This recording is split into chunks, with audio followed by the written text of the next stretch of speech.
Ambição, sede de poder e as consequências mais perigosas: guerras, fome, destruição.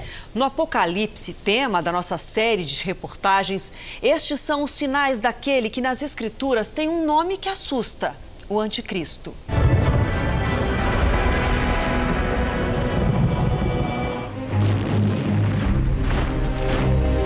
Um mistério. Por que homens que promovem a guerra em nome da paz são idolatrados? Através dos tempos, a ambição de conquistar o mundo semeou guerras ao redor do planeta. Mas entre os muitos que lutaram pelo poder, poucos ousaram ainda mais. Se colocaram acima do bem e do mal. Muito antes das batalhas que sacrificaram milhões de soldados e civis, as escrituras cristãs já falavam em líderes supremos, representantes do mal.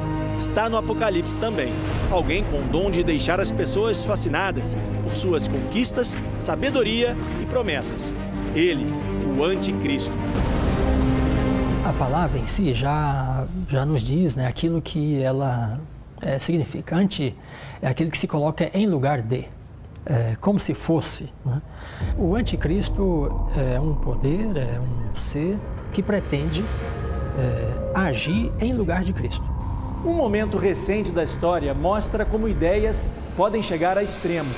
Aqui no Museu do Holocausto, em São Paulo, fotos e vídeos registram um dos maiores genocídios da história moderna.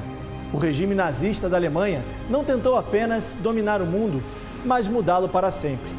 Exterminou mais de 6 milhões de judeus que considerava sub-humanos e indesejáveis. A Segunda Guerra Mundial provocou a morte de mais de 29 milhões de soldados e civis. Tudo comandado por um único homem. Adolf Hitler. Em meados da década de 30, o líder do partido nazista se tornou chanceler na Alemanha.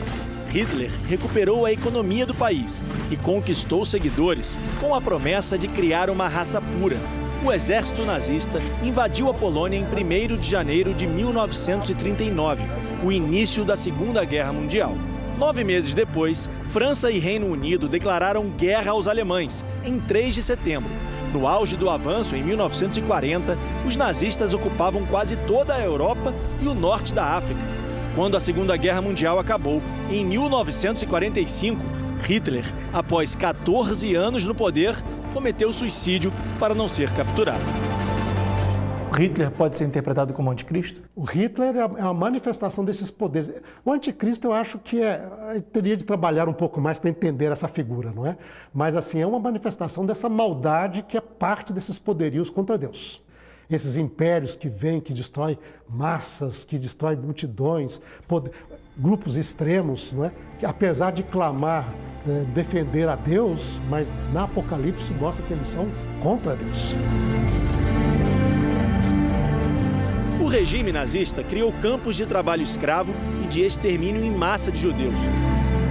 O polonês Julian Gartner vive hoje no Brasil, mas viu a morte de perto. Preso aos 15 anos, apenas por ser judeu, foi enviado a um campo de concentração. Eu fiquei quase um ano no campo de Plaszów, que era perto de Cracóvia. Então lá eu trabalhei numa alfaiataria. O que a gente fazia lá, chegava em roupas dos soldados alemães da frente, roupas ensanguentadas, rasgadas, sujas. A gente tinha que consertar e remitia de novo para os alemães na frente, porque eles tinham também falta de tudo. Era tempo de guerra, faltava tudo. O judeu Julian perdeu amigos e vizinhos. Viveu um apocalipse particular. O senhor viu alguém ser morto?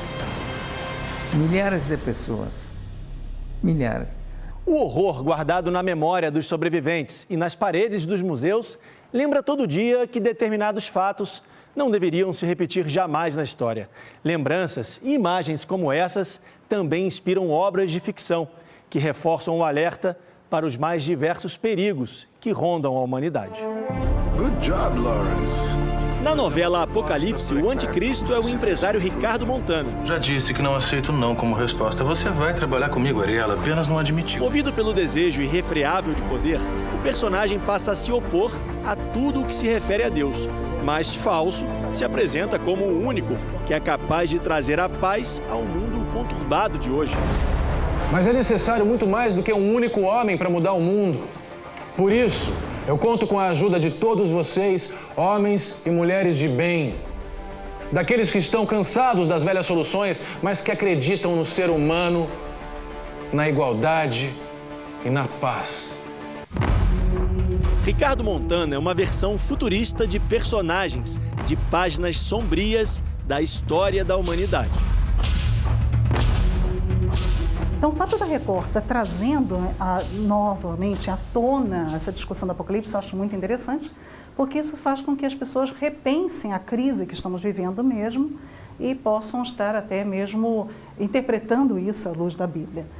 Aí vai existir, com certeza, alguém, uma pessoa física, isso que a Bíblia diz, uma pessoa fisicamente, e vai ser um grande ditador, sim, vai dominar pelo mundo, ele vai realmente fazer com que as pessoas adorem, né, a ele mesmo. Tem toda essa situação realmente descrita no livro de Apocalipse. Agora, quem é essa pessoa? Ainda é um mistério. Será que ele já vive entre nós? Ou ainda vai nascer?